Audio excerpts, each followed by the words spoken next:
Thank you. It almost killed me to wait for my turn, so I'm not sure I was the right audience for hers. I did try to watch that once my wife told me it would be helpful, but I didn't get through it. What I want to talk about is going to take 7 to 9 minutes, and I'm hoping it's going to turn you into advocates or activists on the topic that multiculturalism is the resolution of our current economic circumstance. And I am a bit naive, but I also recognize that a middle-aged or older white guy with a maybe bald spot talking about multiculturalism as a strategy to win, kind of shallow. You know, the blue suit gives me away. So let me tip my hand a little bit. I grew up as a pig farmer. I came to Ottawa for school, and after school I married a Jewish woman. Welcome to Canada. I had a couple of kids. My eldest kid went on the bus the first day. He came home from school the first day, and he said, "My new best friend's name's Omar." I said, "Good." Omar's the son of a Tunisian Muslim friend of ours and the Catholic PhD woman from Spain. So I thought and looked around, I thought they really are going to run out of kids to pick on pretty quick because the way they've lined up, there's not many people left. And I said to Adam, that's Canada. That's why it's great. That's why you can be connected. So what I want to take now 6 minutes of your time is to explain my view as a person who's tried to do business in more than 30 countries. And I've always tried to do business from the context of being a starter of a small business or a grower of a small to medium business. And what's always bothered me, what I've always encountered is that when you're on a trade mission, or if you're at an embassy at a party, or if you go to the consular office, or you try to find a place where the Canadians are gathering and try to work in a world that's got some Canadian content while you're in South India or Nanjing, or you pick the place, you almost never meet a Canadian. And if you do, they almost always have a business card from a big company like Bombardier or somewhere. And if you do meet Canadians who are actually from small businesses and doing business, they tend to be Canadians who are from that culture, that country, who've come to ours, learned what we're about, begun to work with us, found the appropriate connection, and have taken it back very successfully to the place of origin. Why? Well, when I go to Ecuador, I can order a second plate of pulpul, but you know, that's about the extent of my Spanish. And when I'm in India, I can dazzle people with my knowledge of ganda nalas, which for those people who don't speak Hindi means dirty sewer water. For a business reason, I had to learn that. But when I go there and I take as my counterpart someone from there who understands our system and the culture, we make a big difference. So I recognize time moves forward. I thought it was great that yesterday evening, and these are the only notes I have, Mark backed me up on something. And I call him Mark because I was in an airport once and I went, "You're really famous. Who are you?" He said, "I work for the government." I said, "Well, no, but where?" And it was before all of this. It was maybe 4 months ago.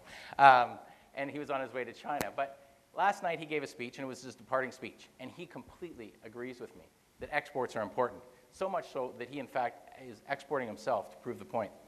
He said that we need, in Canada, to seek out trade deals, particularly with emerging economies, because they represent half the world's imports, growth, and are essential to securing positions in the global supply chain.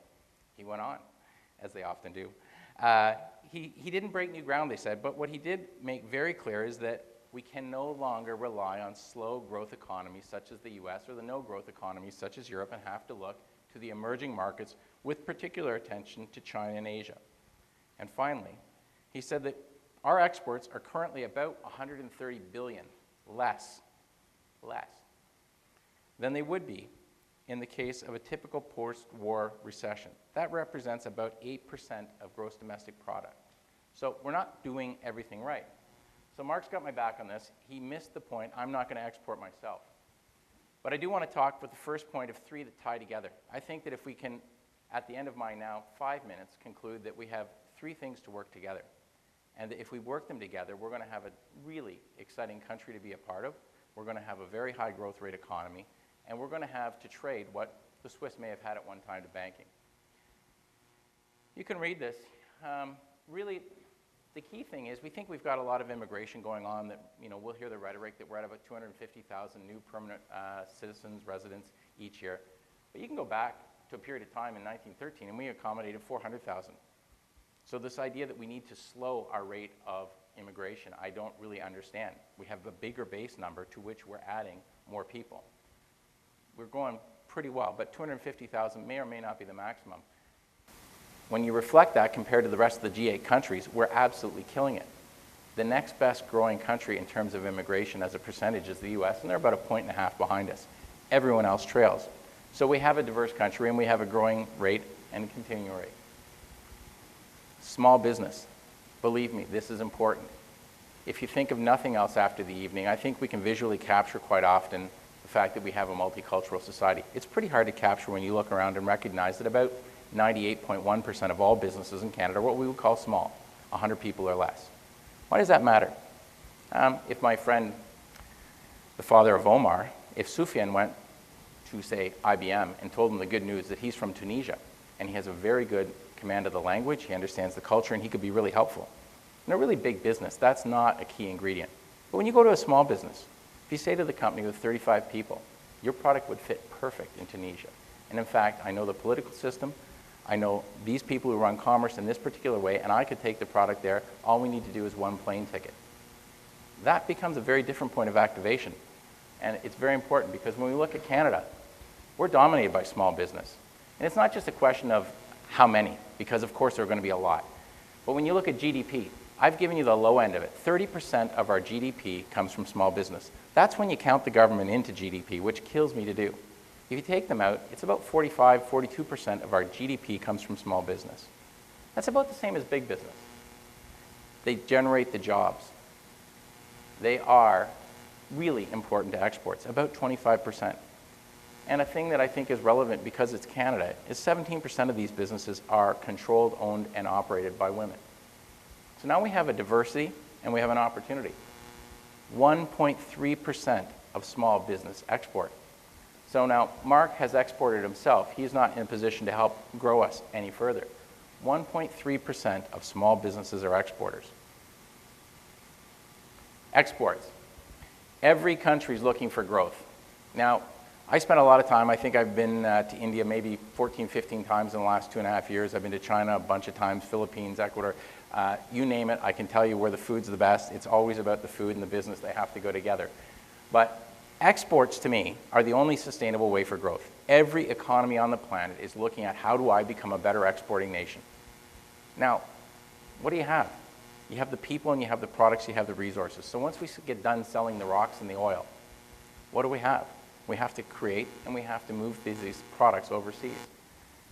When I look through it, and these have been numbers that I have to give appropriate recognition, chief economists, people from EDC, other very knowledgeable and expert people have done all the work. I'm really just stealing their words and their efforts.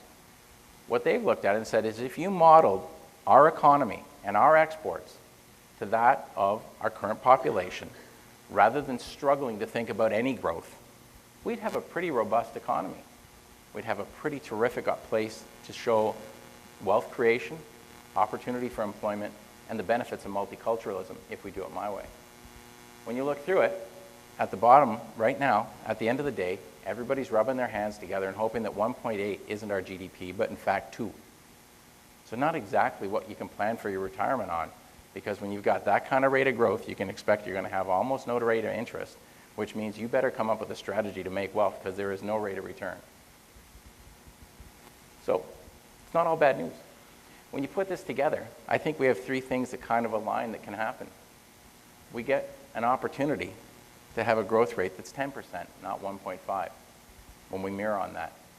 We get the opportunity to have GDP grow by 50% if we focus on our multicultural opportunity. The diaspora, as the multiculturalism component may be referred to, represent an unactivated, fantastic opportunity that regularly comes up as a point of discussion, but nothing next occurs. Finally, I think almost every time I go to Toronto and I hear a speech, they say, this is a city of 7 or 8 million people and it's more than 50% of the people are born outside of Canada. Okay, I've heard it enough times. What are we doing with that? I don't want to hear multiculturalism isn't working. We're not asking it to work. What do we want to do with that?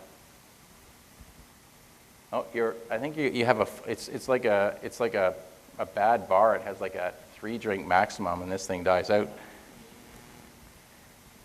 2 more slides and I promise you, but I think there's actions and outcome, and I'd like you to work from the bottom up because I need you to activate and I need you to resolve how to do it. But I believe that there's an opportunity to quit measuring housing starts as the primary indication of something. Who cares? We do nothing to incentivize housing starts. So somebody's got money and they bought a house. Like, how do they get the money? How much money do they have? Can they afford the house? I don't know. To me, it is the most ridiculous thing that we care about.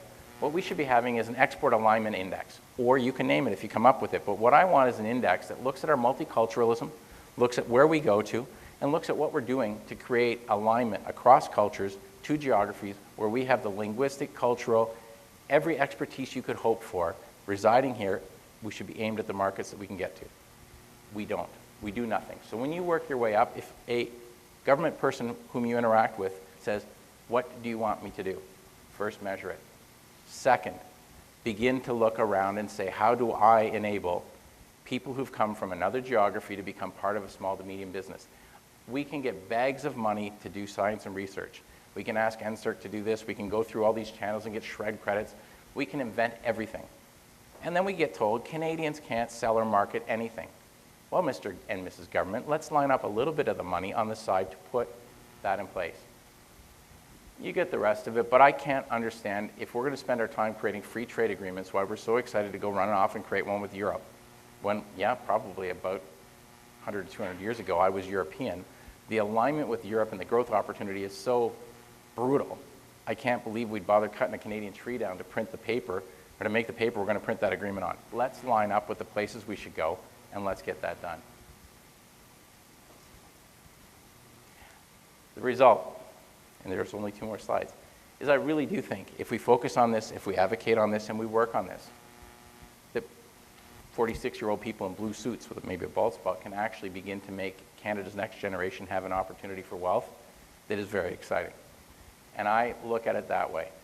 This is a big win on 3 fronts. It's an unexplored opportunity, and if we have to have any more dialogue about whether or not multiculturalism is working, we have to get around to what's the point that it's to work on. I leave with the final line, which is, it's still great potlucks. I was chatting before, for me, business and travel and food are all the same. And when I say, people ask, what was the favorite business you were in? I said, well, the one that I hated the topic the most, which was creating software for really boring telephone companies that when you went to tell people about it, like they hated hearing what you did. But our phone list looked like the United Nations. And we grew really quickly, and we tried every month to have, if not 1, 2 potlucks a month, mainly because I loved them. And the reason I loved them, they were just fantastic, which I'll go to the final slide if I could. Those aren't all the things we ate, but I really do think that we have the good luck potluck going on in Canada. And it can be a lot more than food. It can be a very specific, tangible, beneficial outcome that when I look at the wealth creation, the inclusion, and the opportunity for people to participate, I think that we have to get on a policy framework and a push that says small to medium business, targeted trade agreements, immigration alignment, and now we've got an opportunity to create wealth. So perhaps you'll join the Blue Suit Revolt, advocate for that, and feed back into my loop so that we can see this happen. Thank you.